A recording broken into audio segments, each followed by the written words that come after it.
My son Marcus looked across the mahogany dining table I'd polished every Sunday for 23 years and said the words that would haunt me forever. "Face it, Mom. You have no value to this family anymore." The wine glasses trembled as his wife Victoria nodded in agreement, her diamond bracelet catching the light from the chandelier I'd saved 3 months to buy. What they didn't know was that by morning they'd discovered just how much my worthless signature was actually worth. Before we jump back in, tell us where you're tuning in from, and if this story touches you, make sure you're subscribed. Because tomorrow, I've saved something extra special for you. My name is Carrie Stewart, and I thought I knew what love looked like. For 58 years, I believed family meant sacrifice, support, and standing by each other through everything.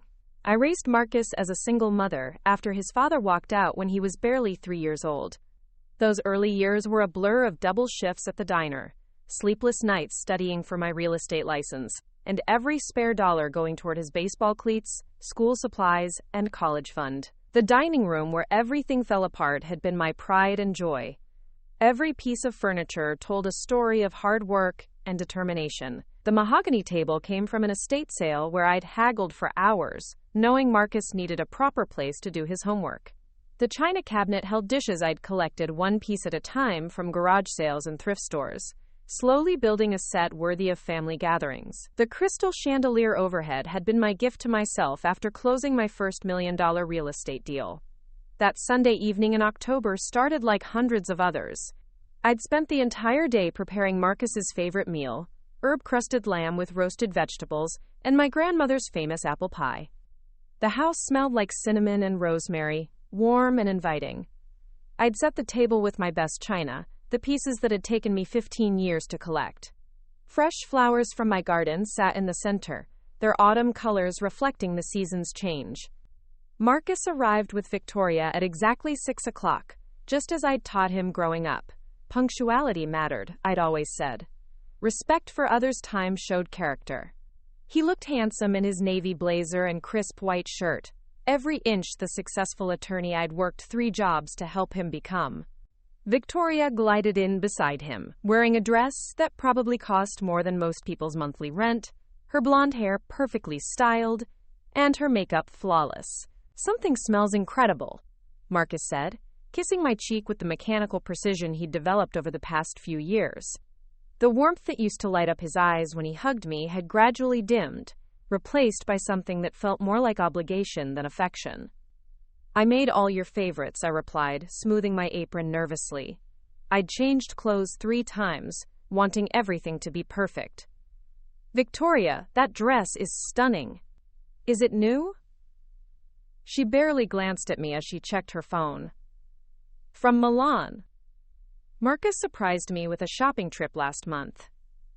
Her voice carried that polished tone she'd perfected, each word carefully measured to remind me of the distance between our worlds. We settled into our usual seats around the table. I'd placed Marcus at the head, the position his father should have occupied if he'd stayed. Victoria sat to his right, positioned like a queen surveying her domain. I took my place across from her, the same spot I'd occupied for every family meal, since Marcus was old enough to sit in a regular chair. The conversation started pleasantly enough. Marcus told me about a case he'd won, speaking in legal terms I didn't fully understand but nodded along to anyway. Victoria mentioned a charity luncheon she'd attended, describing the other wives with casual dismissal. I served the lamb and vegetables, my hands steady despite the nervous flutter in my stomach that had become increasingly common during these dinners. "This is delicious, Mom," Marcus said, cutting into his meat with surgical precision. "You always were the best cook." The compliment should have warmed me, but something in his tone felt distant, like he was speaking to a restaurant server rather than the woman who'd raised him. I pushed the feeling aside and focused on making conversation. "How's the new house coming along?" I asked, genuinely interested in their renovation project. They'd bought a sprawling colonial in the most exclusive neighborhood in town, the kind of place I'd dreamed of showing clients but never imagined living in myself. Victoria's eyes lit up with the first genuine enthusiasm I'd seen from her all evening. "Oh, it's going to be absolutely spectacular. We're putting in a wine cellar, And the kitchen will have professional-grade everything. Marble countertops imported from Italy, custom cabinets, the works. That sounds wonderful, I said, meaning it. Despite everything, I wanted them to be happy. You'll have to have me over once it's finished. The words hung in the air for a moment too long. Marcus and Victoria exchanged a look I couldn't quite interpret, and something cold settled in my chest. Actually, Mom, that's something we wanted to talk to you about, Marcus said, setting down his fork with deliberate care. His lawyer voice had emerged, the one he used for difficult negotiations. About the future, I mean. I felt my smile falter, but tried to maintain composure. What about it? Victoria leaned forward slightly, her perfectly manicured fingers wrapped around her wine glass. We've been thinking about family dynamics, Carrie. How relationships evolve as people get older. The way she said my name instead of calling me Mom sent a chill down my spine. She'd never been warm toward me, but there had always been at least superficial respect. This felt different. Marcus cleared his throat. The thing is, Mom, Victoria and I are building a new life together. We have our own traditions now, our own circle of friends. We're thinking about starting a family soon. That's wonderful news, I said, though something in his tone made me hesitate. I can't wait to be a grandmother. Another look passed between them, and Marcus shifted uncomfortably in his chair. That's just it, though. Victoria's family has different traditions. Her parents have a place in the Hamptons where they spend holidays, and her grandmother has this beautiful estate in Connecticut where all the family gatherings happen. My heart began to pound, but I kept my voice steady.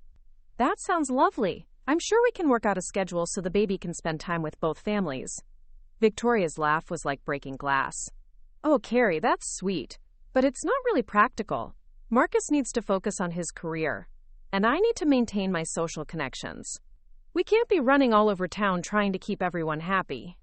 The words hit me like a physical blow, but I struggled to understand what they were really saying. I'm not asking you to run anywhere. This is your home. This will always be your home. Marcus looked down at his plate, unable to meet my eyes. That's the thing, Mom. This isn't really our home anymore. We've moved on. We're adults with our own lives, our own priorities. The dining room suddenly felt smaller, the walls pressing in around me. The chandelier's light seemed too bright, too harsh. What are you trying to tell me? Victoria took a sip of wine before answering, her voice steady and cruel. What Marcus is trying to say is that you're becoming a burden. These dinners, the constant phone calls, the way you cling to the past, it's not healthy for any of us. The word burden landed like a slap across my face. I looked at Marcus, waiting for him to contradict her, to defend me, to show some trace of the boy who used to crawl into my bed during thunderstorms. Instead, he just stared at his hands. I don't understand, I whispered, my voice barely audible. I raised you, Marcus. I gave you everything I had. Finally, he looked up, and his eyes held a coldness I'd never seen before. Preparing and narrating this story took us a lot of time. So if you are enjoying it, subscribe to our channel. It means a lot to us. Now, back to the story. And I'm grateful for that, I really am. But that was your job as a parent. It doesn't mean I owe you my entire adult life. The casual cruelty of his words made my chest tighten.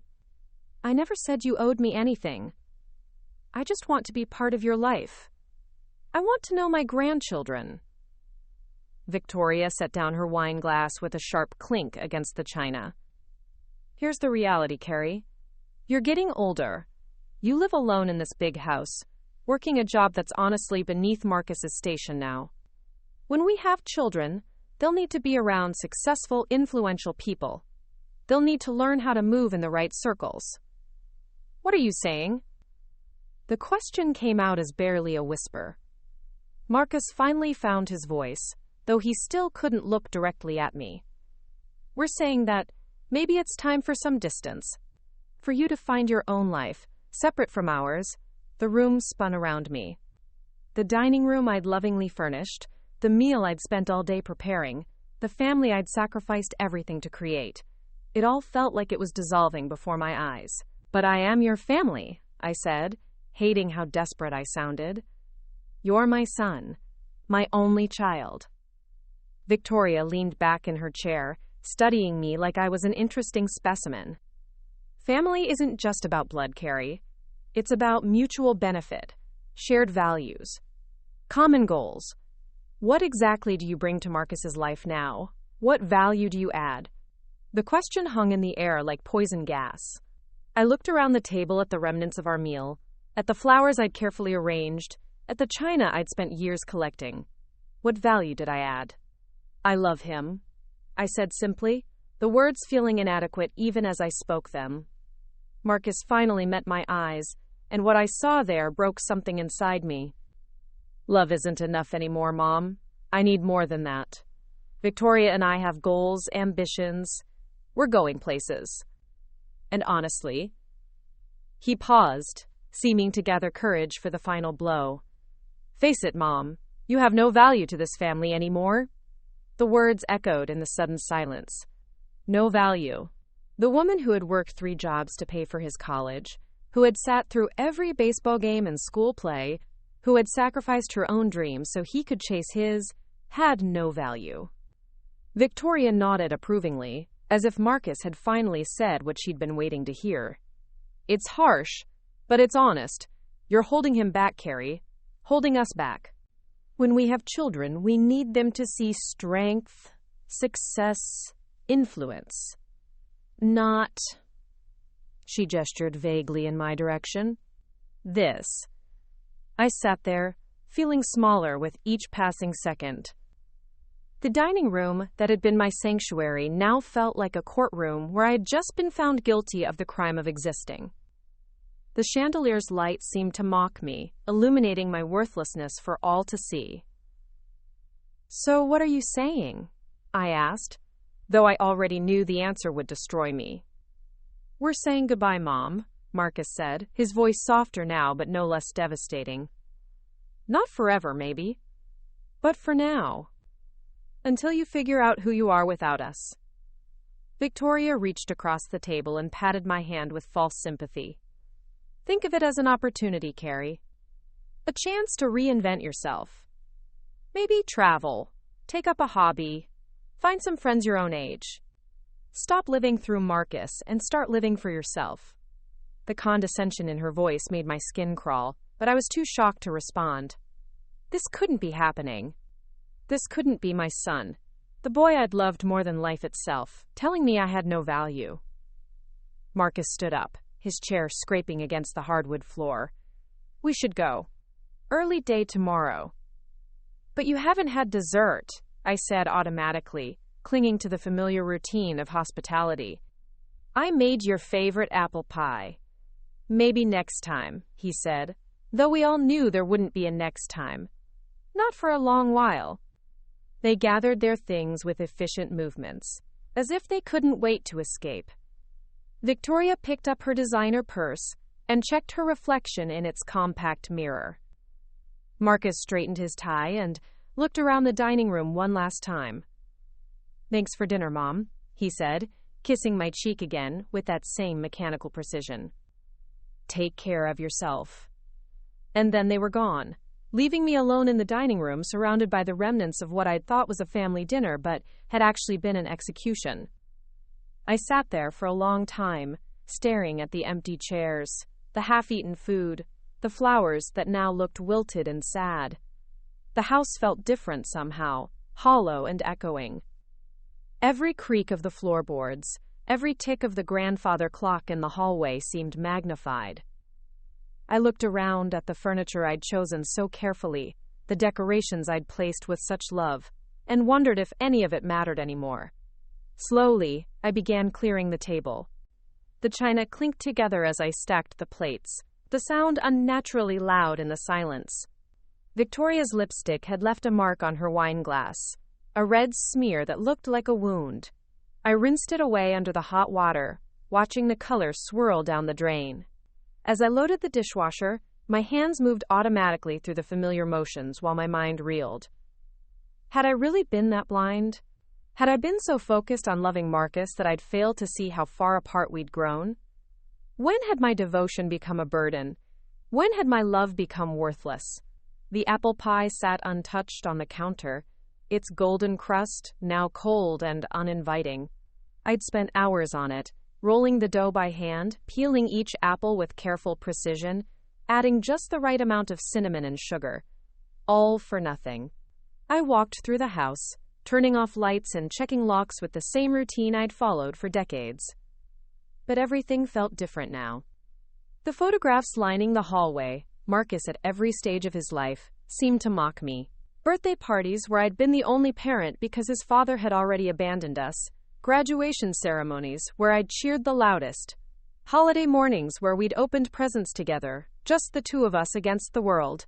When had that stopped being enough? When had I stopped being enough? In my bedroom, I sat on the edge of the bed and finally allowed myself to cry. Not the gentle tears of sadness, but the harsh, ugly sobs of complete devastation. My chest heaved with the force of it, years of suppressed worry and growing distance finally breaking free. I cried for the little boy who used to crawl into this bed during thunderstorms, whispering that he'd always take care of me. I cried for the teenager who'd promised to call every day when he left for college. I cried for the young man who'd once told me I was the strongest person he knew. And I cried for the woman I'd apparently become. Worthless, burdensome, with nothing to offer the family she'd built her entire life around. The tears eventually stopped, leaving me empty and exhausted. I lay there in the darkness, listening to the house settle around me, and wondered what came next. How do you rebuild a life when the people you built it for tell you it has no value? But as the hours passed and dawn began to creep through the curtains, something else began to stir inside me. It started as a whisper, barely audible above the sound of my breathing. Then it grew stronger, more insistent. If I truly had no value to them, then what did I owe them in return? I got up and walked to my desk, pulling out the leather portfolio I kept locked in the bottom drawer. Inside were documents I'd hoped never to need. My will, insurance policies, investment statements, papers that represented a lifetime of careful planning and hard work. The will was dated just 2 years ago, leaving everything to Marcus and any future children he might have. Every penny of my savings, every stick of furniture, every piece of jewelry my mother had left me, all of it destined for the son who had just told me I had no value. I stared at the pages until the words blurred together, and that whisper inside me grew to a roar. They wanted to cut me out of their lives? They wanted to treat me like I was worthless? Fine. But they were about to learn that worthless people don't leave inheritances. I reached for my phone to call my attorney, then stopped. It was nearly midnight, far too late for business calls. But that gave me time to think, to plan, to make sure I did this right. Because if Marcus wanted to find out what no value really looked like, I was more than happy to show him. The foundation of our relationship had cracked beyond repair that night. But I was the one who would decide what rose from the ruins. Morning light filtered through my bedroom curtains like an unwelcome guest, illuminating the tear-stained tissues scattered across my nightstand. I'd barely slept, my mind churning through every word Marcus had spoken, every dismissive glance Victoria had given me. The phrase "no value" echoed in my head like a broken record, each repetition cutting deeper than the last. I dragged myself to the kitchen and went through the motions of making coffee, my hands shaking as I measured the grounds. The dining room was visible through the archway, the table still bearing the faint impressions from last night's place settings. I'd cleaned everything, but the ghost of that meal lingered like smoke in the air. My phone sat silent on the counter, and for a moment I considered calling Marcus. Maybe in the harsh light of morning he'd realize what he'd done. Maybe he'd apologize, take back those cruel words, tell me Victoria had put him up to it. But even as the thought formed, I knew it was wishful thinking. The coldness in his eyes had been real. The finality in his voice had been genuine. I poured my coffee and walked to the living room, settling into the armchair where I had spent countless evenings reading to Marcus when he was small. The house felt enormous around me, every room echoing with memories that now felt like accusations. Had I really been so blind to think our relationship was solid? Had I misread every interaction, every phone call, every stilted conversation over the past few years? The portfolio of documents sat on the coffee table where I'd left it, its leather surface worn smooth by years of handling. Inside were the building blocks of my financial life, accumulated through decades of careful saving and smart investments. My real estate career had been more successful than Marcus ever knew. While he was growing up, I downplayed my achievements, not wanting him to feel overshadowed or pressured. I'd lived modestly, driven old cars, shopped at discount stores, all so he could have the best of everything. But the modest lifestyle had been a choice, not a necessity.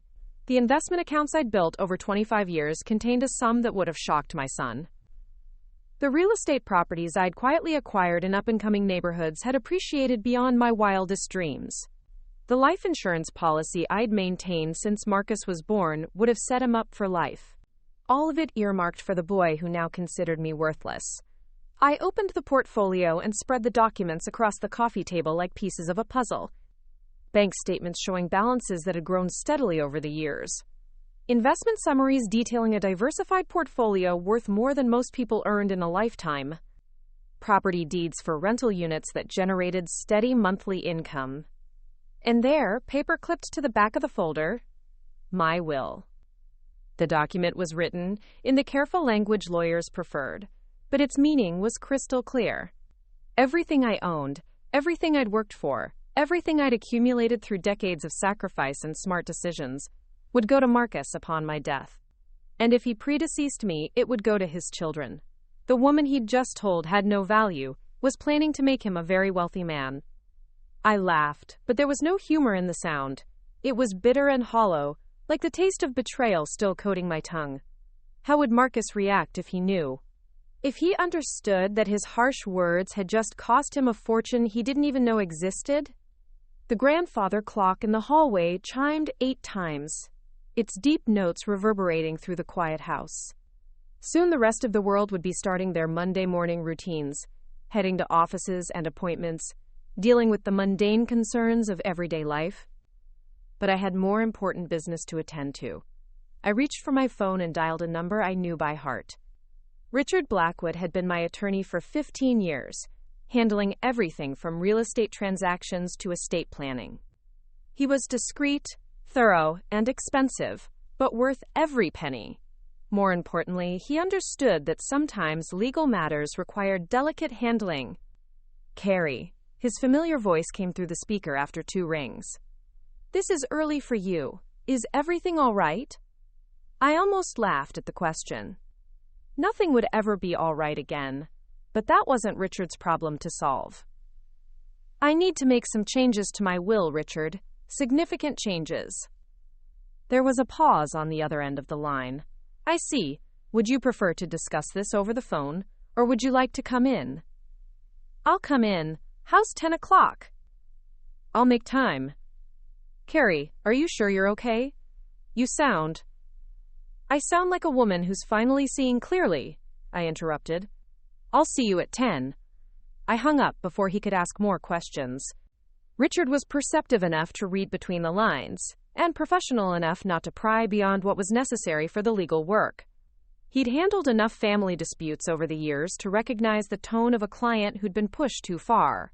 The shower was scalding hot, the water pressure beating against my skin like tiny hammers.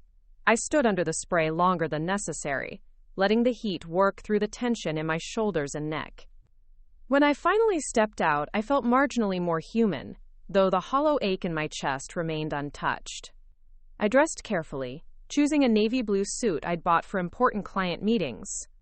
The jacket was well-tailored, expensive without being showy, the kind of outfit that commanded respect in professional settings. I'd learned long ago that appearance mattered in business, that people made assumptions based on what they saw before you ever opened your mouth. My reflection in the bedroom mirror showed a woman who looked older than her 58 years. The stress of last night had carved new lines around my eyes, and my usually careful makeup couldn't quite hide the pallor of sleeplessness. But there was something else there, too. Something that hadn't been there before. A hardness around the edges, a steely determination that transformed grief into purpose.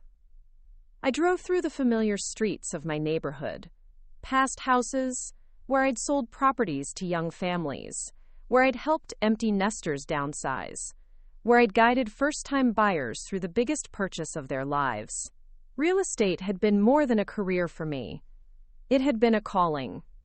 I'd built my reputation on integrity, on putting clients' needs first, on delivering results even when the market was challenging. That reputation had made me wealthy, though I'd never flaunted it. While other successful agents drove luxury cars and wore designer clothes, I'd maintained the same modest lifestyle I'd established when Marcus was young. Every dollar saved had been another dollar for his future, another brick in the foundation of security I was building for him. Richard's office occupied the top floor of a converted Victorian mansion in the historic district, its mahogany-paneled walls and Persian rugs, speaking of old money and established success. His secretary, Mrs. Chen, had been with him longer than I'd been his client, and she greeted me with the kind of professional warmth that made you feel like the most important person in her day. "Mr. Blackwood is ready for you, Mrs. Stewart," she said, gesturing toward the familiar door marked with his name in gold lettering. "Can I bring you some coffee?" "That would be wonderful, thank you." Richard stood as I entered, his silver hair perfectly styled, his handshake firm and reassuring. He was somewhere in his mid-60s, a man who'd seen enough family drama to fill several novels, yet still maintained an air of distinguished calm that served his clients well. "Carrie, please, sit down," he said, gesturing toward the leather chairs arranged around his desk. "You sounded upset on the phone. Has something happened?" I settled into the chair I'd occupied during many previous visits, feeling the familiar comfort of the soft leather and the subtle scent of lemon oil from the antique furniture. This office had been witness to some of the most important decisions of my adult life, and today would add another chapter to that history. "My son and I had a conversation last night," I began, choosing my words carefully. "It became clear that our relationship has changed in ways I hadn't fully understood." Richard leaned back in his chair, his expression neutral but attentive. "I see. And this has prompted you to reconsider your estate planning?" "Completely reconsider it," I confirmed. "I want to make new arrangements for my assets. And I want to ensure they're ironclad. No possibility of challenge. No room for misinterpretation." He reached for a legal pad and pen, his movements deliberate and professional. "All right, let's start with the basics. Your current will leaves everything to Marcus, with provisions for any children he might have. What changes are you considering?" The question hung in the air between us, and for a moment I felt the weight of what I was about to do. Once these words were spoken, once these changes were made, there would be no going back. I'd be severing the final thread that connected me to the son I'd raised, the boy I'd loved more than my own life. But that boy was gone, replaced by a man who saw me as worthless, who wanted me out of his life, who considered my love a burden. If he could discard me so easily, then I could return the favor. "I want to leave everything to charity," I said, my voice steady despite the turmoil in my chest. "Educational scholarships for underprivileged children, medical research, organizations that help single mothers. I want my money to go to people who need it, who'll appreciate it, who won't take it for granted." Richard's pen stopped moving across the page. He looked up at me with the kind of measured expression that meant he was choosing his words very carefully. "Carrie, that's a significant change. Are you certain this is what you want? Sometimes family disputes can be resolved with time and communication." I thought about Marcus's cold eyes, Victoria's contemptuous smile, the casual cruelty with which they'd dismissed decades of love and sacrifice. "There's nothing to resolve, Richard. They made their position very clear. They don't want me in their lives, and they certainly don't need my money." "What about grandchildren? Future generations you haven't met yet?" The question was like a knife twisting in an old wound. I dreamed of being a grandmother, of having little ones to spoil and love, of watching Marcus discover the joys of parenthood. But those dreams belonged to a different woman, one who still believed her son cared about her. If Marcus wants his children to inherit anything from me, he should have thought about that before he told me I had no value to his family, I said, each word carefully enunciated. "I'm not leaving money to people who despise me." Richard set down his pen and leaned forward, his expression serious. "I have to ask, and please don't take offense, But are you making this decision while you're emotionally distraught? Sometimes it's better to wait, to let feelings settle before making permanent changes. I appreciated his concern, but he didn't understand. This wasn't an emotional reaction. It was a logical response to new information. I'd spent 35 years believing I was building something for Marcus, sacrificing my own comfort and happiness for his future. Now I knew he didn't want that future to include me, so why should it include my money? I've never been more clear-headed in my life, I told him. For years I've been living under an illusion about my relationship with my son. Last night that illusion was shattered. I'm simply adjusting my plans to match reality. He studied my face for a long moment, then nodded slowly. All right, if this is what you want, we'll make it happen. But I'm going to recommend some safeguards. What kind of safeguards? First, I want to include a clause that explains your reasoning in your own words. If anyone challenges the will, they'll understand this wasn't a decision made in anger or confusion, but a thoughtful response to circumstances. Second, I want to set up the charitable distributions through a foundation that will bear your name. Your legacy should reflect your values, not your family's rejection of them. The idea of a foundation hadn't occurred to me, but it made sense. The Carrie Stewart Foundation, helping people who actually needed help, making a difference in lives that would appreciate the opportunity. It was better than I'd imagined, more meaningful than simply leaving money to established charities. I like that, I said. What else? I want to include a small bequest to Marcus, something nominal like $1,000. It shows you didn't forget him, that this was an intentional choice rather than an oversight. It also makes it much harder for him to claim you were mentally incompetent when you made these changes. The psychological impact appealed to me. $1,000 from an estate worth millions would be more insulting than nothing at all. It would drive home the magnitude of what he'd thrown away with his careless words. Perfect, I agreed. How long will this take? I can have everything drafted by the end of the week if you're willing to pay for expedited service. Given the complexity of setting up the foundation, it might take a bit longer to have everything finalized, but the will itself can be executed quickly. I thought about Marcus and Victoria, probably sleeping late in their expensive bed, planning their expensive renovation, secure in their belief that they'd successfully cut the dead weight from their lives. They had no idea what they'd set in motion. No clue that their inheritance had just evaporated with a few cruel words. Money is no object, I said. I want this done as quickly and thoroughly as possible.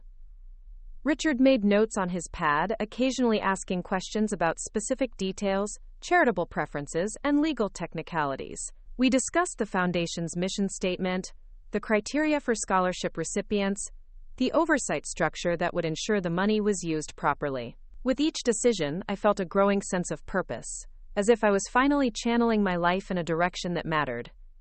By the time we finished, nearly 2 hours had passed. Richard walked me to the door, shaking my hand with the kind of professional warmth that had made him so successful in his field. I'll call you when everything's ready for review, he said. And Carrie? For what it's worth, I think you're making the right choice. Your money should go to people who'll honor what you've accomplished. I drove home feeling lighter than I had in months, maybe years. The crushing weight of trying to maintain a relationship that had already died was gone, replaced by the satisfaction of taking control of my own story. Marcus wanted me out of his life, fine, but he'd learn the true cost of that decision soon enough.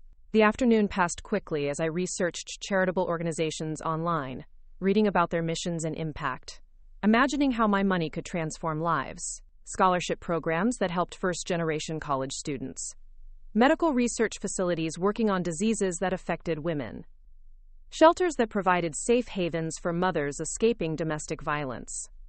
Each cause resonated with me, reflecting values that Marcus had clearly inherited and then discarded. As evening approached, I found myself in the dining room again, but this time the space didn't feel haunted by last night's conversation. Instead, it felt like a courtroom where justice had finally been served. The mahogany table gleamed in the lamplight, the china cabinet displayed its treasures with quiet dignity, and the chandelier cast warm light over a scene of peace rather than betrayal. I made myself a simple dinner and ate it at the kitchen counter, no longer feeling the need to set the formal table or create an elaborate meal. Those gestures had been for Marcus, attempts to show love through service, to create moments of connection that he'd apparently never valued. Now I could eat what I wanted, when I wanted, without worrying about anyone else's preferences. My phone remained silent throughout the evening. No call from Marcus, no text message apologizing for his harsh words, no indication that he regretted what had happened. The silence spoke louder than any words could have. He'd meant what he said, and he was comfortable with the consequences. Good. That would make what came next so much easier. I spent the evening going through photo albums, not with nostalgia, but with the clinical eye of someone organizing an estate. Pictures of Marcus at various ages, graduation ceremonies, birthday parties, Christmas mornings. They documented a relationship that had apparently been one-sided, a mother's love that had never been reciprocated with the depth she'd imagined. Some of the photos would go to charity along with everything else. Let other families see what love looked like, even if my own family had rejected it. The rest would probably end up in the trash, because what was the point of keeping memories that had been revealed as illusions? By the time I went to bed, I felt more at peace than I had in years. The decision was made, the wheels were in motion, and soon Marcus would discover what no value really meant. He'd spent his entire adult life taking my love for granted, assuming it would always be there no matter how he treated me. He was about to learn how wrong he'd been. The next few days passed in a blur of activity as I threw myself into researching charities and planning the foundation structure. Richard called daily with updates on the legal paperwork, and each conversation reinforced my conviction that I was doing the right thing. The Carrie Stewart Foundation would outlive me, would make a difference in the world long after Marcus had forgotten my name. I found myself sleeping better, eating with more appetite, taking pleasure in simple activities that had been clouded by worry about my relationship with Marcus for too long. The house felt different too, no longer a shrine to a son who didn't want to be there, but simply a comfortable space where I could live on my own terms. On Wednesday evening, as I was reviewing foundation bylaws Richard had sent over, my phone rang. Marcus's name appeared on the screen, and for a moment my heart jumped with the old instinctive response. Then I remembered his words, his coldness, the way he'd dismissed decades of love, and I let it go to voicemail. 20 minutes later, I played the message back, curious despite myself about what he might have to say. "Hi, Mom, it's me." His voice sounded strained, uncertain. "I know Sunday night got a little heated, and I wanted to... Well, I thought maybe we should talk. Victoria thinks I might have been too harsh. Anyway, call me back when you get this." I deleted the message without a second thought. Too little, too late, and probably motivated more by Victoria's social concerns than any genuine remorse. If he'd realized the error of his ways on his own, he would have called Monday morning. The fact that it had taken 3 days suggested his conscience was being guided by his wife's public relations instincts rather than any real understanding of what he'd done. Besides, it didn't matter anymore. The legal papers were being drawn up. The foundation was being established, and my new life was taking shape. Marcus had made his choice on Sunday night, and I had made mine on Monday morning. We were both going to have to live with the consequences. The phone rang again an hour later, but this time I didn't even look at the caller ID. Whoever it was could leave a message or try again later. I had more important things to focus on than managing other people's emotional needs. I was finally learning to put myself first, and it felt like the most natural thing in the world. Friday morning arrived with the kind of crisp autumn air that made everything seem possible. I stood in my kitchen, sipping coffee and watching the maple tree in my backyard shed its golden leaves, when Richard's call came through. His voice carried the satisfaction of a job well done. "Everything's ready for your signature, Carrie. Can you come in this afternoon?" "I'll be there at 2. I replied, surprised by how steady my voice sounded. After days of preparation, the moment of truth had finally arrived. The drive to Richard's office felt different this time, charged with anticipation rather than grief. I'd spent the week researching every charity that would benefit from the Carrie Stewart Foundation, reading testimonials from scholarship recipients, studying the impact statements from medical research facilities. My money would do real good in the world, would help people who genuinely needed it, rather than funding the lavish lifestyle of a son who considered me worthless. Richard's office smelled of leather and lemon polish, as always, but today the familiar scents seemed to carry a promise of new beginnings. The documents were spread across his mahogany desk like a roadmap to justice, each page representing another step away from the pain Marcus had inflicted. "Before we begin," Richard said, adjusting his glasses as he reviewed the papers, "I want to make sure you understand the full scope of what we're doing here. Your estate is substantial, Carrie. We're talking about redistributing approximately $2 million in assets, plus whatever accumulates between now and the time of your death." The number hung in the air between us. I'd known my net worth, of course, had tracked every investment in property acquisition over the years. But hearing it stated so plainly drove home the magnitude of what Marcus was losing. $3.2 million, thrown away for the sake of his wife's social climbing and his own inflated sense of importance. "I understand completely," I said, picking up the gold pen Richard offered. "Marcus made it clear that I have no value to his family. I'm simply ensuring that my assets go to people who will value them appropriately." The first signature felt like signing a Declaration of Independence. The second felt like justice. By the time I'd initialed every page and signed every form, I felt transformed, reborn into a woman who didn't measure her worth by her son's approval. "The will is now official," Richard announced, gathering the papers with practiced efficiency. "The foundation paperwork will take another few weeks to finalize, but your estate planning is complete. Is there anything else you need?" I thought about Marcus probably spending his Friday at his law firm, handling other people's family disputes while remaining oblivious to the legal earthquake that had just reshaped his own future. "Actually, yes. I want you to prepare a letter for Marcus, to be delivered after my death along with his inheritance. Nothing elaborate, just an explanation of my decision." Richard nodded, already reaching for a fresh legal pad.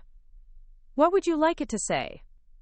I considered my words carefully, knowing they would be among the last my son would ever hear from me. "Dear Marcus, by the time you read this, you'll have learned that your inheritance consists of $1,000, as required by law to acknowledge you as my son. The remainder of my estate has gone to establish the Carrie Stewart Foundation, which will provide scholarships and support to people who understand the value of love, sacrifice, and family. You told me I had no value to your family, so I've ensured that my money goes to families who will treasure what I had to offer. I hope someday you understand what you threw away. With love, despite everything, your mother." Richard wrote steadily, occasionally glancing up to catch my expression. When he finished, he set down his pen and looked at me with something approaching admiration. "That's perfect, Carrie. Firm but not vindictive. It explains your reasoning without being cruel." "I'm not trying to be cruel," I said, meaning it. "I'm trying to be honest. Marcus made his choice, and this is mine." I left Richard's office feeling lighter than I had in months, maybe years. The burden of trying to maintain a relationship with someone who didn't want me in his life was finally gone, replaced by the satisfaction of knowing my life's work would benefit people who deserved it. The weekend passed peacefully. I worked in my garden, pulling up the last of the summer flowers and preparing the beds for winter. The physical work felt therapeutic, each handful of weeds representing another piece of emotional baggage I was ready to discard. I'd spent too many years cultivating a relationship that had already withered. Now I could focus on things that would actually grow. Saturday evening, I treated myself to dinner at a small Italian restaurant I'd always wanted to try but had avoided, because Marcus didn't like Italian food. The pasta was perfectly prepared, the wine was excellent, and for the first time in years, I ate a meal without worrying about anyone else's preferences or opinions. Sunday came and went without the usual anxiety about family dinner. No frantic meal preparation, no careful selection of topics that wouldn't bore or annoy Marcus, no desperate hope that this time we'd recapture some shadow of our old closeness. Instead, I read a book, took a long bath, and went to bed early, sleeping better than I had in months. Monday morning brought a call that changed everything. "Mrs. Stewart?"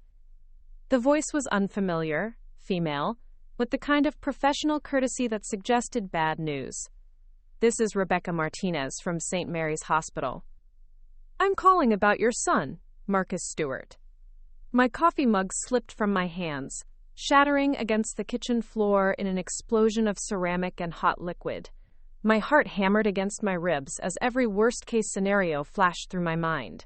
What happened? Is he hurt? He was in a car accident early this morning, the voice continued, calm and clinical. His condition is stable, but he's been asking for you. Are you able to come in? The drive to the hospital passed in a blur of traffic lights and half-remembered prayers. Despite everything that had happened between us, despite the cruel words and deliberate rejection, Marcus was still my son. The boy who'd once depended on me for everything, who'd crawled into my bed during thunderstorms, who'd cried in my arms when other children were mean to him. St. Mary's smelled of disinfectant and floor wax, its fluorescent lights casting everything in harsh, unforgiving clarity. The elevator seemed to take forever, each floor marking another step toward a conversation I wasn't prepared to have. Marcus looked smaller in the hospital bed, his face pale against the white pillows, his usually perfect hair disheveled and slightly damp with perspiration. Victoria sat beside him, her designer clothes wrinkled from what had obviously been a long night, her makeup smeared with tears. "Mom," Marcus said when he saw me, his voice hoarse and vulnerable in a way I hadn't heard in years. "You came." "Of course I came," I replied automatically, the response so ingrained that it bypassed all my anger and hurt. "How are you feeling?" "Like I got hit by a truck." He attempted a weak smile, which is pretty much what happened. Some drunk driver ran a red light. Victoria looked up at me with red-rimmed eyes, her usual composure completely shattered. "The doctors say he'll be fine, but he has a concussion and some broken ribs. He could have been killed." The words hung heavy in the sterile air, carrying weight that went beyond the immediate medical crisis. Marcus could have died, and our last conversation would have been that terrible dinner where he'd told me I had no value. The irony wasn't lost on me that I had just signed papers ensuring he'd inherit almost nothing, and now here I was, rushing to his bedside, because despite everything, I still loved him. "I'm sorry about Sunday night," Marcus said suddenly, his eyes fixed on the ceiling as if he couldn't bear to look directly at me. "Victoria and I talked about it, and I know I was harsh. I didn't mean—" "You meant every word," I interrupted, surprising myself with the steadiness of my voice. "And that's okay, Marcus. Sometimes the truth hurts." He turned his head to look at me then, confusion flickering across his pale features. "Mom, you told me I had no value to your family," I continued, settling into the uncomfortable visitor's chair. "You were honest about how you felt, and I appreciated that honesty. It helped me make some important decisions." Victoria straightened in her chair, her tear-streaked face sharpening with suspicion. "What kind of decisions?" I smiled, the expression feeling strange on my face after days of careful planning and quiet satisfaction. "The kind that people with no value are free to make." Marcus struggled to sit up straighter, wincing as the movement aggravated his injuries. "What's that supposed to mean?" "It means I've finally learned to listen to what you're telling me, instead of hearing what I wanted to hear. You don't want me in your life, and I've accepted that." "Mom, that's not—" Marcus started, but I held up a hand to stop him. "Please, let me finish. I spent 35 years building my life around you, making every decision based on what would be best for your future. I worked multiple jobs to pay for your education, lived modestly so you could have advantages, saved every penny I could for your inheritance. And last Sunday, you made it clear that none of that mattered to you." Victoria's face had gone white, her hands clutching the arms of her chair. "Carrie, you're taking things out of context. Marcus was just trying to establish some healthy boundaries." "Healthy boundaries," I repeated, tasting the words like something bitter. "Is that what we're calling it when a son tells his mother she has no value?" Marcus closed his eyes. Whether from pain or shame, I couldn't tell. "I was angry about something else, and I took it out on you. It wasn't fair." "No, it wasn't," I agreed, "but it was honest. And it freed me to make choices I should have made years ago." The silence stretched between us, broken only by the steady beeping of medical equipment and the distant sounds of hospital activity.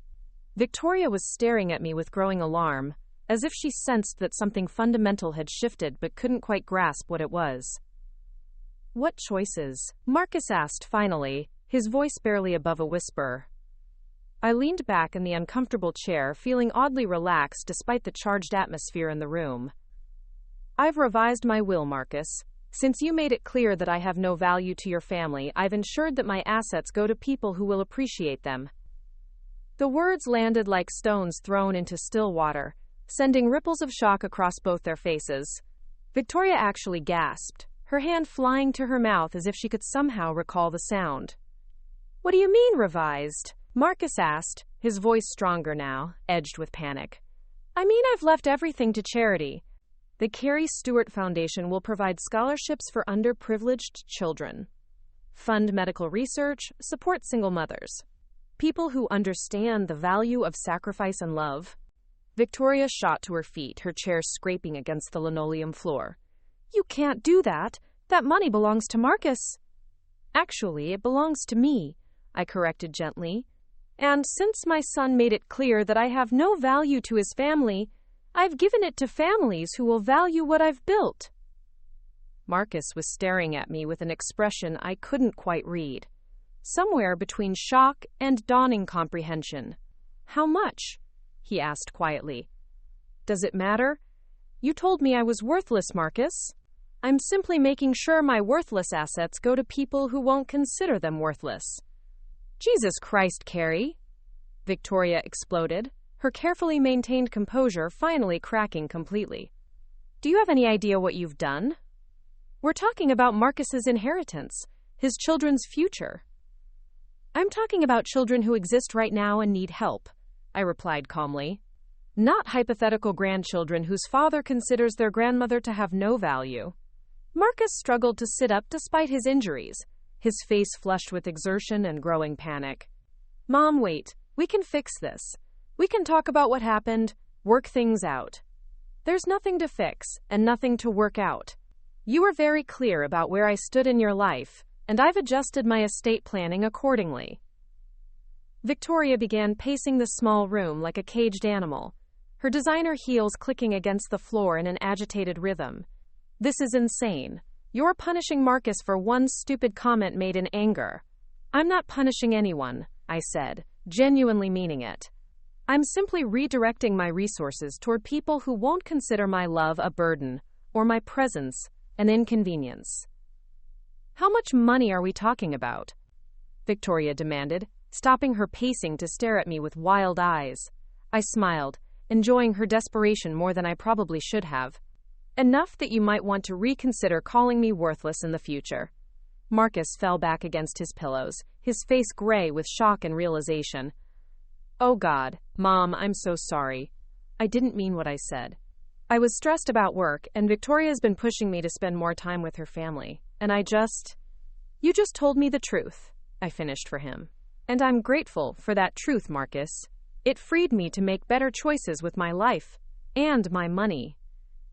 Victoria collapsed back into her chair, her head in her hands. "This can't be happening. We have the house renovation, the new car payments, the country club membership. We budgeted based on money that was never yours," I pointed out. "My money, earned through my work, saved through my sacrifices. If you made financial decisions based on an inheritance you weren't guaranteed, that's poor planning on your part." The room fell silent, except for Victoria's muffled sobs and the mechanical sounds of Marcus's medical equipment. I sat there feeling strangely peaceful, watching my son grapple with the consequences of his words, seeing his wife confront the reality of a future without the windfall they'd been counting on. "There has to be something we can do," Marcus said finally, his voice hollow with desperation. "Some way to fix this." "You could try proving that I have value to your family," I suggested. "But given that you spent an entire dinner explaining why I don't, that might be difficult." Victoria looked up from her hands, mascara streaked down her cheeks in dark trails. "What do you want? What would it take to change your mind?" The question hung in the air like a challenge, and for a moment, I almost felt sorry for them. Almost. Then I remembered the coldness in Marcus's eyes when he'd dismissed me, the contempt in Victoria's voice when she'd called me a burden, the casual cruelty with which they'd planned to cut me out of their lives. I don't want anything, I said honestly. I already have everything I need: peace of mind, self-respect, and the knowledge that my life's work will help people who deserve it. I stood up, smoothing my skirt and reaching for my purse. The visit had accomplished what I'd hoped it would, giving me closure while showing Marcus the real-world consequences of his choices. "Where are you going?" Marcus asked, panic creeping into his voice. "Home. You said you wanted me out of your life, and I'm honoring that request. The nurses can call me if there's a medical emergency, but otherwise, I think we've said everything that needs to be said." "Mom, please," Marcus called after me as I reached the door. "Don't leave like this. We can work through this." I turned back one last time, looking at my son lying pale and broken in his hospital bed, his wife sobbing beside him as she contemplated a future without the money they'd been counting on. Part of me wanted to comfort him, to smooth away his pain the way I had when he was small, but that part of me had been declared worthless, and worthless things didn't deserve space in anyone's life. "Get well soon, Marcus," I said quietly, "and take care of yourself. You're going to have to learn how to do that without depending on my resources." I walked out of that hospital room feeling lighter with every step, leaving behind the last vestiges of the woman who'd sacrificed everything for a son who didn't appreciate the sacrifice. The elevator doors closed behind me like the final page of a chapter I was ready to finish, carrying me down toward the lobby and the beginning of whatever came next. In the parking garage, I sat in my car for a few minutes, letting the reality of the confrontation settle around me. Marcus knew now. Victoria knew. The secret I'd been carrying for less than a week was out in the open, and there was no going back. My phone started ringing before I'd even left the hospital parking lot. Marcus's number flashed on the screen, followed by Victoria's, then Marcus again. I turned the phone off and drove home in blissful silence, leaving them to contemplate the new reality they'd created with their cruel words and careless assumptions. The house welcomed me back like an old friend, its familiar rooms no longer haunted by memories of rejection but filled instead with the promise of a future lived on my own terms. I made myself a cup of tea and sat in my living room, surrounded by the furniture I'd chosen, the books I'd collected, the photographs that documented a life of hard work and achievement. Tomorrow, Victoria would probably start calling every day, begging me to reconsider. Marcus would send flowers and cards, trying to rebuild a relationship he'd casually discarded. They'd invite me for dinners, include me in their plans, pretend to value my presence in their lives. But it would all be performance, motivated by greed rather than love, calculated to restore their financial future rather than repair our broken bond. And I would see through every gesture, every word, every manufactured moment of affection. Because once someone tells you that you have no value, you can never unhear those words. And once you've learned to value yourself enough to walk away, you can never go back to settling for less than you deserve. The phone, still turned off, sat silent on the coffee table. Somewhere across town, Marcus and Victoria were probably making frantic calls to lawyers, financial advisors, anyone who might help them understand the magnitude of what they'd lost. But all the lawyers in the world couldn't undo the damage they'd done to themselves with their own words. I sipped my tea and watched the sunset paint my living room walls in shades of gold and orange, feeling more at peace than I had in years. Tomorrow would bring new challenges, new conversations, new attempts to manipulate me back into the role of devoted mother and convenient bank account. But tonight I was simply a woman who'd finally learned her own worth, sitting in her own home, enjoying the quiet satisfaction of a decision well made. The boy I'd raised was gone, replaced by a man who valued money more than love, status more than family, appearance more than substance. I'd mourned that loss, grieved for the relationship I'd thought we had, and finally accepted the reality of what we'd become. Now I was free to build something better with the time and resources I had left. The Carrie Stewart Foundation would be my real legacy, helping people who understood the value of opportunity, support, and unconditional love. And somewhere in a hospital room across town, My son was learning that love withdrawn can be just as powerful as love given, that words have consequences, and that mothers who are told they have no value might just take that advice to heart. It was a lesson he should have learned years ago. But some people only understand the worth of what they have after they've thrown it away. The tea grew cold in my hands as the last light faded from the sky, and I smiled into the gathering darkness, finally at peace with the choices I'd made and the woman I'd become. 3 months had passed since that confrontation in the hospital room, and autumn had given way to the sharp clarity of winter. Snow dusted my windowsills as I sat in my living room, reviewing the final documents for the Carrie Stewart Foundation. Richard had outdone himself with the legal framework, creating something that would endure long after I was gone and ensure that my life's work would benefit people who truly needed it. The foundation was now officially established, with an initial endowment that would grow substantially upon my death. Scholarship applications were already pouring in from deserving students whose backgrounds reminded me of my own struggles as a young single mother. Medical research grants would fund investigations into diseases that disproportionately affected women. Support programs for single mothers would provide the kind of assistance I desperately needed but never received during Marcus's early years. My phone had finally stopped ringing constantly. The first few weeks after the hospital encounter had been a symphony of desperation, with Marcus calling multiple times daily, Victoria leaving increasingly frantic voicemails, and even some of their friends reaching out on their behalf. I'd listened to exactly one message from Marcus before deleting the rest unheard. His voice had been thick with tears as he'd begged me to reconsider, promising to be a better son, swearing he'd never meant the hurtful things he'd said. But promises made under financial duress weren't worth the breath it took to speak them.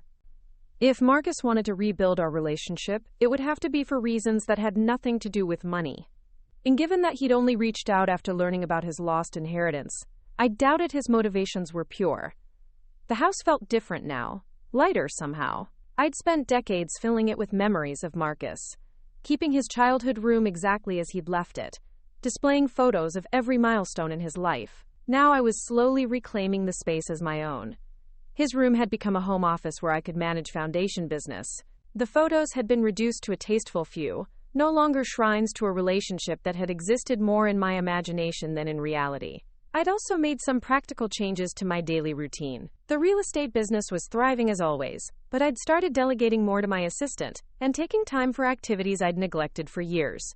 Piano lessons had resumed after a 20-year hiatus. I'd joined a book club full of intelligent women my age, who welcomed my perspectives without judgment. Weekend trips to art museums and historical sites filled the time I'd previously reserved for family obligations that had never been reciprocated. The transformation hadn't been without its challenges. Grief was a strange companion, especially when mourning the death of a relationship with someone who was still alive. There were moments when I'd catch myself reaching for the phone to share some piece of news with Marcus, only to remember that we no longer had that kind of connection. But those moments were becoming rarer, replaced by a growing sense of contentment with my independent life. Linda had been my steadiest supporter through the transition, though even she had questioned my decision initially. "Are you sure you want to burn all bridges?" she'd asked over coffee one gray December morning. "He's still your son, Carrie. People say hurtful things they don't mean." "He meant it," I'd replied without hesitation. Maybe not the specific words, but the sentiment behind them. I've been fooling myself for years about how Marcus really sees me. At least now I know the truth.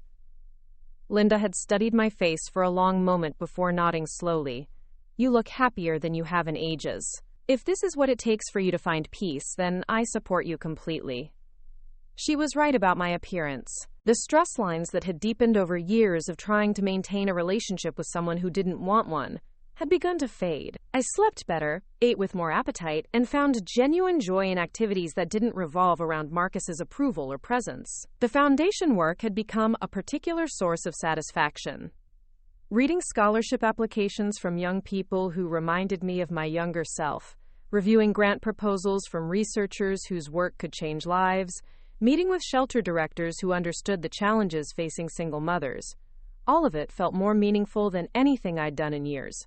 One snowy Thursday in January, I was reviewing applications at my kitchen table when the doorbell rang. Through the frosted glass, I could see a familiar silhouette that made my heart skip despite my best efforts to remain detached. Marcus stood on my front porch, his shoulders hunched against the cold, his breath visible in small white puffs. I considered not answering, letting him stand there until he gave up and went away. But curiosity won out over caution, and I opened the door just wide enough to see his face clearly. He looked terrible, thinner than I remembered, with dark circles under his eyes and an air of defeat that was completely foreign to the confident attorney I'd raised. "Hello, Marcus," I said quietly, not inviting him in, but not closing the door either. "Mom." His voice was hoarse, whether from cold or emotion I couldn't tell. "I know you probably don't want to see me, but I needed to talk to you. Face to face." "About what?" He shifted his weight from foot to foot, clearly uncomfortable but determined to continue. "About us. About what I said that night, about what it's cost both of us." "It hasn't cost me anything," I replied honestly. "If anything, it's freed me to make better choices.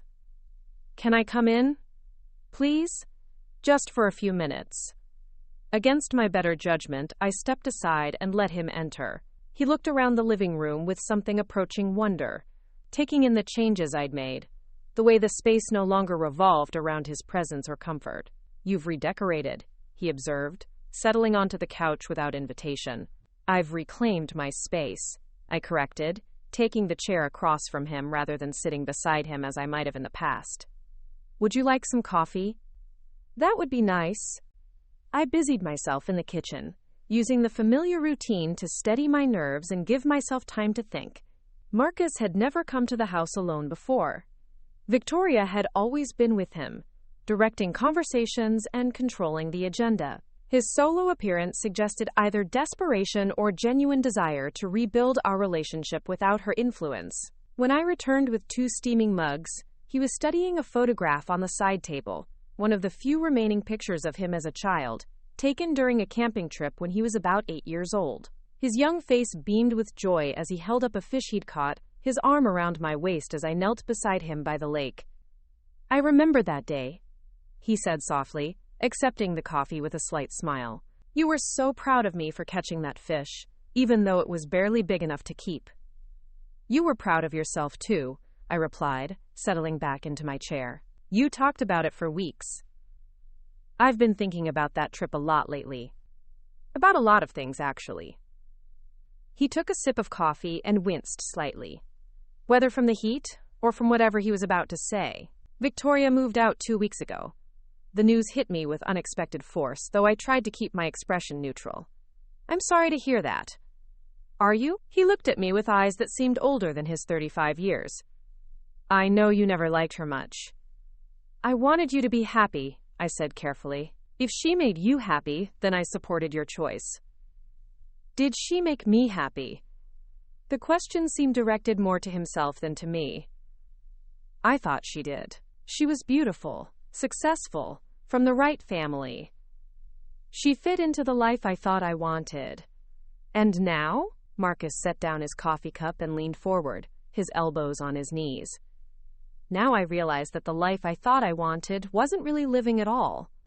It was just performing, trying to be someone I'm not, impressing people who don't actually care about me." I waited for him to continue, sensing that this conversation was heading somewhere significant. "She left because of the money," he continued, his voice barely above a whisper. "Oh, she gave me all kinds of reasons.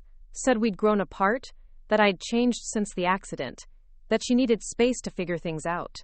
But it all came down to the fact that she'd married someone she thought would be wealthy, and instead she got someone who'll probably never be more than middle class." "I see. Do you?" He looked up at me with something approaching desperation. "Because I don't think I do. I don't understand how I became the kind of person who would say those horrible things to his own mother. I don't understand how I let Victoria convince me that success meant cutting ties with anyone who didn't enhance my image. I don't understand how I threw away the most important relationship in my life for the approval of people who didn't actually love me." The words hung in the air between us, heavy with regret and revelation. Part of me wanted to comfort him, to assure him that everything would be all right, to fall back into the pattern of unconditional maternal support that had defined our relationship for so many years. But I'd learned too much about myself and my worth to go backward now. "What do you want from me, Marcus?" I asked gently. "I want to try again," he said immediately. "I want to rebuild what we had, to be the son you deserved instead of the one I became. I want to earn back your trust and your love." "You never lost my love," I told him honestly. "But trust has to be rebuilt slowly, and it requires consistent action over time, not just words." "I know that. I'm prepared to do whatever it takes." I studied his face, looking for signs of the manipulation or desperation that had characterized his previous attempts at reconciliation. Instead, I saw something I hadn't seen in years: genuine humility, real remorse, and what appeared to be authentic desire to change. "What about the money?" I asked bluntly. "The inheritance you lost when I changed my will?" Marcus was quiet for a long moment, staring into his coffee cup as if it contained the answers to life's difficult questions. When he finally spoke, his voice was steady and clear. "I deserved to lose it," he said simply. "I took your love for granted, treated you like an inconvenience, and said things that were unforgivable. Why should you leave your life's work to someone who told you that you had no value?" The answer surprised me with its honesty. "So you're not here to try to get me to change my will back?" "No," he said firmly. "I'm here because I realized that losing the money was nothing compared to losing you. I'm here because I finally understand that I had something more valuable than any inheritance, and I threw it away for the approval of people who never really cared about me." "What makes you think I'd be willing to try again after everything that's happened?" Marcus set down his coffee and looked directly at me, his eyes clear and determined. "Because despite everything I've done, you opened the door when I rang the bell. Because you made me coffee and listened to what I had to say. Because you're my mother, and some part of you still hopes I can be better than I've been." He was right, though I wasn't ready to admit it out loud. Some deep part of me still held on to hope that the boy I'd raised with such love and dedication was still there somewhere, buried under years of ambition and bad choices, and his wife's toxic influence. "If we were to try to rebuild our relationship," I said carefully, "it would have to be on very different terms than before. I won't go back to being the mother who sacrifices everything for a son who takes it all for granted." "I wouldn't want you to," Marcus replied immediately. "I don't want to go back to being the kind of person who would take advantage of that sacrifice. I want to be someone you can be proud of again, someone who adds value to your life instead of just taking from it." The phrase "adds value" wasn't lost on me, and from his slight wince, I could tell he'd heard it too. But instead of backing away from the painful memory, he leaned into it. "I know I can't take back what I said that night," he continued. "I know I can't undo the damage I've done to us. But I'd like the chance to prove that I was wrong, that you do have incredible value, and that I was too selfish and stupid to see it." I sat quietly for several minutes, weighing his words against everything that had happened between us. The rational part of my mind warned me to be cautious, to protect myself from further disappointment and pain. But the mother in me, the part that remembered rocking him to sleep as a baby and cheering at his baseball games and crying with pride at his law school graduation, wanted desperately to believe that redemption was possible. "What would rebuilding look like?" I asked finally. Marcus straightened slightly, hope flickering in his eyes. "I don't know exactly. I was hoping we could figure it out together. Maybe start with regular phone calls, graduate to occasional dinners, see if we can find our way back to each other. And if we can't, if too much damage has been done, then at least we'll know we tried," he said quietly. "At least I'll know I did everything I could to make amends for the worst mistake of my life." I looked around my living room, taking in the changes I'd made, the life I'd built for myself in the aftermath of our estrangement. I'd found peace in my independence, satisfaction in my foundation work, contentment in relationships that didn't revolve around obligation or guilt. Did I really want to risk that hard-won serenity for the uncertain prospect of reconciliation?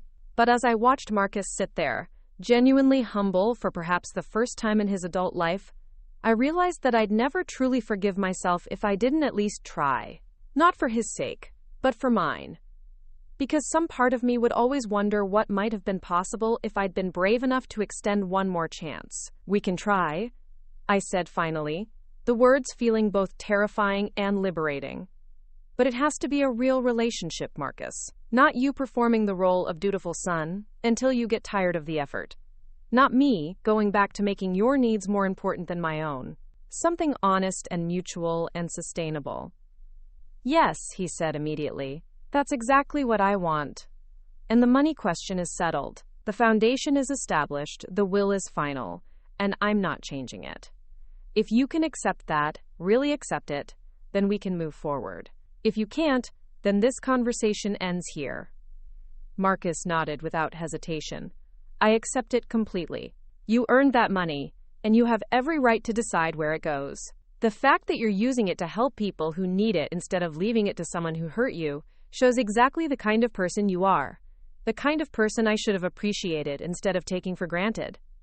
All right then, I said, feeling simultaneously nervous and hopeful. We can try. The smile that spread across Marcus's face was like watching the sun emerge from behind storm clouds. For just a moment, I caught a glimpse of the boy he'd once been, the child who'd looked at me like I hung the moon and stars. Thank you, Mom, he said, his voice thick with emotion. I know I don't deserve another chance, but I swear I'll do everything I can to earn it. We'll take it slow, I warned. I need to see consistent change over time before I'll fully trust that this is real. I understand completely. We talked for another hour, carefully beginning the delicate process of rebuilding a relationship that had been shattered by cruel words and years of neglect. Marcus told me about his life without Victoria, how he'd been forced to confront the person he'd become and the values he'd adopted. I shared some of what I'd learned about myself during our estrangement, the ways I'd grown stronger and more independent. It wasn't the easy reconciliation that movie endings were made of. There were awkward pauses, painful memories that couldn't be smoothed over with good intentions, and moments when the gulf between us seemed impossibly wide. But there was also something I hadn't felt in years, genuine hope that we might find our way back to each other. When Marcus finally left, promising to call later that week, I sat alone in my living room feeling emotionally drained but cautiously optimistic. The foundation documents were still spread across my kitchen table, representing the good that would come from my life's work regardless of what happened with Marcus. That safety net made it easier to take the risk of opening my heart again. Over the following months, we began the slow work of rebuilding trust. Marcus called regularly, not just when he needed something or felt obligated, but because he genuinely wanted to talk. We met for coffee occasionally, then graduated to dinners at neutral restaurants where we could focus on learning about each other as the people we'd become, rather than clinging to memories of who we used to be. He told me about his job, his genuine passion for helping clients navigate difficult legal situations, his growing understanding of what really mattered in life. I shared stories about the foundation, the scholarship recipients whose thank you letters moved me to tears, the research projects that were making real differences in people's lives. Slowly, carefully, we began to rebuild something that resembled a functional relationship. Not the codependent dynamic we'd had before, where my identity was wrapped up in his success and his comfort depended on my sacrifice, but something healthier and more sustainable. The real test came in June, nearly a year after that terrible dinner that had started everything. Marcus called on a Tuesday evening, his voice excited in a way I hadn't heard in years. "Mom, I have some news," he said without preamble. "I've been seeing someone." My heart stuttered slightly, old fears rising before I could suppress them. "Oh? Her name is Sarah, and she's wonderful. She's a nurse at the Children's Hospital, divorced with a 10-year-old daughter. She knows all about what happened between us, about the mistakes I made, and she's been encouraging me to keep working on our relationship." "She sounds lovely," I said, meaning it. "She is. And Mom?" He paused, and I could hear him taking a deep breath. "I'd like you to meet her. Not because I need your approval, but because you're important to me. And I want the people I care about to know each other." The invitation was everything I'd hoped for during the dark days of our estrangement. A sign that I was truly welcome in his life again, not as an obligation or burden, but as someone whose presence added value to his world. "I'd love to meet her," I said, surprised by how much I meant it. We arranged dinner for the following weekend, at a small restaurant Sarah had suggested. I spent the week feeling nervously excited, trying on different outfits and worrying about making a good impression. It reminded me of being a teenager preparing for a first date, except the stakes felt somehow higher. Sarah turned out to be everything Marcus had described and more. She was warm without being effusive, intelligent without being pretentious, and clearly devoted to both her daughter Emma and to Marcus. More importantly, she treated me with genuine respect and interest, asking thoughtful questions about my work and listening to my answers as if they actually mattered to her. "Marcus has told me so much about you," she said over dessert, her hand resting lightly on his arm. "About the sacrifices you made to raise him, about your success in real estate, about the foundation you've established. I'm so impressed by everything you've accomplished." The words were simple, but they carried a weight that hit me unexpectedly hard. When was the last time someone had expressed genuine admiration for my achievements without wanting something in return?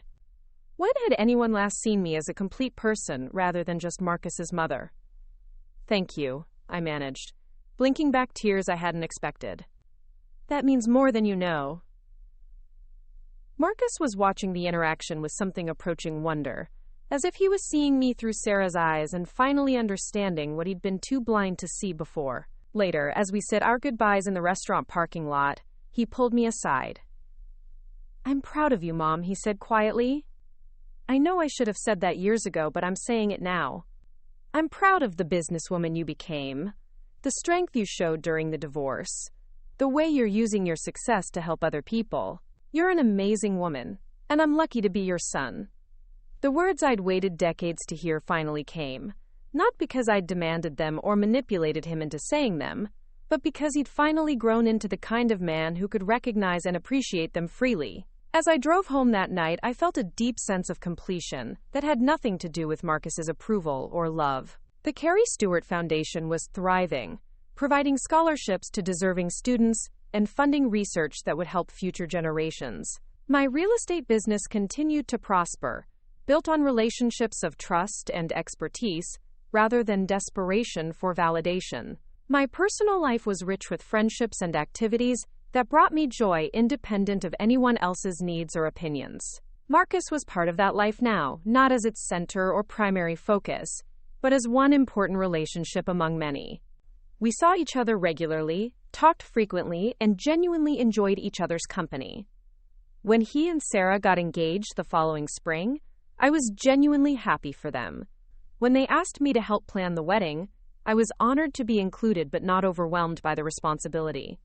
The wedding itself was beautiful, a small ceremony in Sarah's parents' garden, with Emma serving as junior bridesmaid and looking absolutely radiant in her pink dress. I sat in the front row, watching my son promise to love and honor a woman who clearly brought out the best in him, and felt nothing but gratitude for how everything had worked out. During his toast at the reception, Marcus looked directly at me and said, "I want to thank my mother, Carrie Stewart, for showing me what real strength looks like, for never giving up on me, even when I'd given up on myself, for teaching me that love isn't about taking everything someone offers, but about appreciating and honoring what they give you." The applause that followed felt like vindication for every difficult choice I'd made, every moment of doubt I'd endured, every time I'd questioned whether I was doing the right thing. The boy I'd raised with such love and hope had finally grown into a man worthy of that investment.